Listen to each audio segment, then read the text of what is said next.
रोज रोज रे छोरा तू पीछा करे छे, रोज रोज रे छोरा तू पीछा करे छे।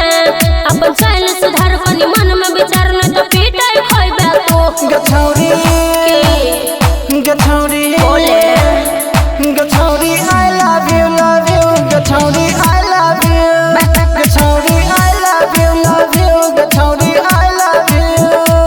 रोज रोज रे छोरा तू पीछा करे छे, अपन चाल सुधार कनी मन में विचार न तो पीटाई खइबे तू।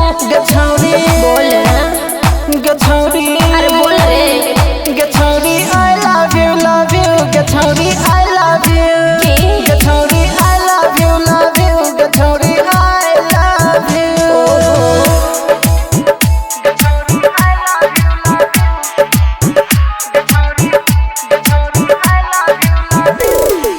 डीजे ओम शंकर परसा खरभिंडा। जब से देखली तोरा हाँ दिल लागल, अखिया से नींद चैन सब किछ भागल।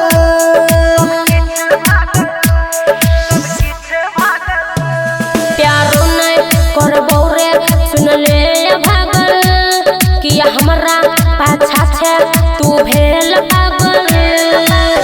प्यार के गीत तोरा है तो नहीं गावल, तोरा सन सन छोरा के सुन ले, तोरा सन सन छोरा के सुन ले मुंह पकड़ै छी तू।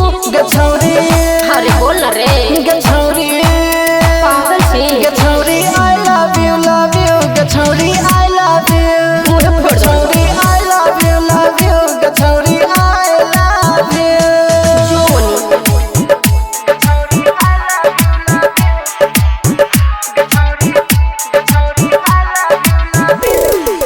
डीजे ओम शंकर परसा खरभिंडा।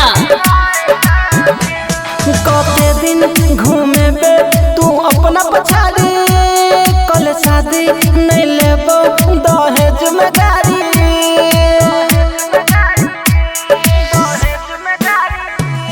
अभियो तू घर जोने तो परतौ भारी, को देबो हाला मार लगतौ सरकारी।